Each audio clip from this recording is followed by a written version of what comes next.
तुमचं नाव मतदार यादीतून गुपचूप गायब होऊ शकतं. हे मी नाही सांगत आहे, निवडणूक आयोग स्वतः सांगतोय. पिंपरी चिंचवड मधल्या भोसरी मतदारसंघात एक अधिकृत सूचना आली आहे आणि त्यात स्पष्ट लिहिलंय की नाव वगळलं जाऊ शकतं. मग खरा प्रश्न असा आहे की ही पारदर्शकता आहे की मतदार यादीतून नाव कापण्याचा एक मोठा खेळ. आजच्या व्हिडिओत आपण हे संपूर्ण सत्य जाणून घेणार आहोत. नमस्कार, मी विशाल विठ्ठल, पीसीएमसी पल्स वर तुमचं स्वागत आहे. आज आपण बोलणार आहोत SIR म्हणजे नेमकं काय आहे आणि आपल्या भोसरीला याचा काय संबंध आहे. SIR म्हणजे स्पेशल इंटेन्सिव्ह रिव्हिजन, म्हणजेच मतदार यादीचं विशेष सखोल पुनरीक्षण. सोप्या भाषेत सांगायचं तर मतदार यादीची कसून तपासणी, मयत व्यक्तींची नावे, डुप्लिकेट नोंदी, स्थलांतरित मतदार हे सगळं शोधून यादीतून वगळण्याचं काम सुरू आहे. निवडणूक आयोगाचं म्हणणं आहे की 2002 नंतर असं पुनरीक्षण झालेलंच नाही, म्हणून आता संपूर्ण देशभर ही मोहीम राबवली जाते. आता प्रश्न असा पडतो की प्रत्येकालाच हे भरायचंय का?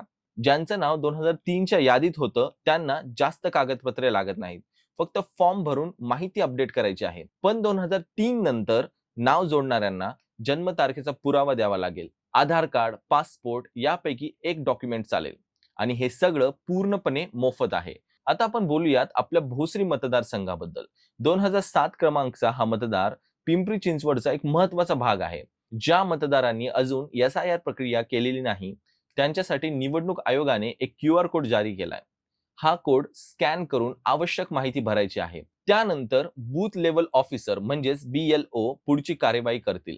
अधिकृत BLO ओळखपत्र दाखवूनच तुमच्या घरी येतील आणि इथेच खरी भीतीदायक गोष्ट आहे. सूचनेत स्पष्ट लिहिले SIR पूर्ण न केल्यास नाव वगळलं जाऊ शकतं.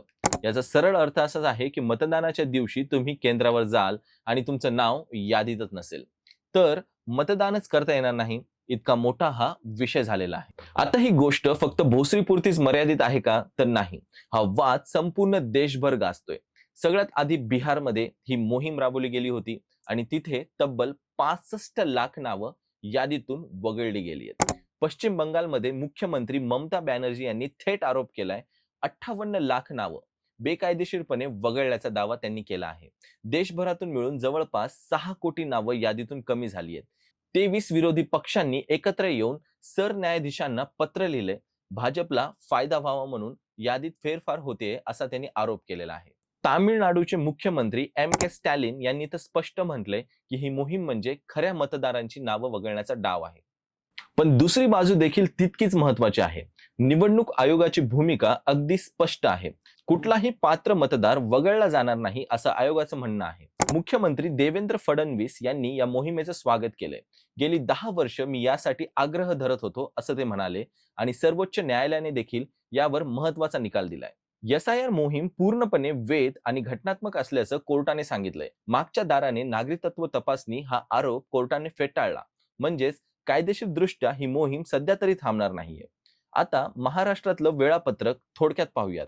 राज्यात जवळपास 9.5 कोटी मतदारांची पडताळणी होणार आहे.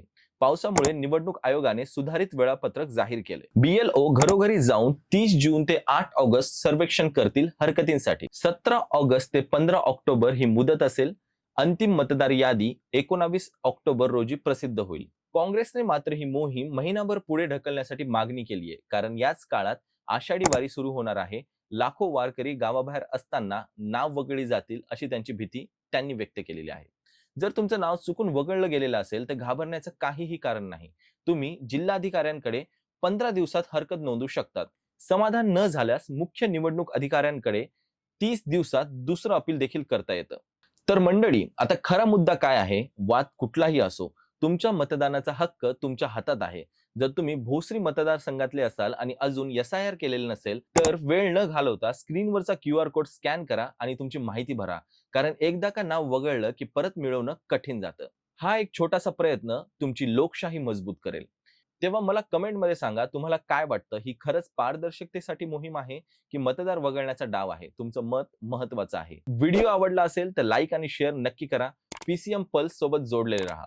भेटूया पुढच्या व्हिडिओमध्ये. धन्यवाद.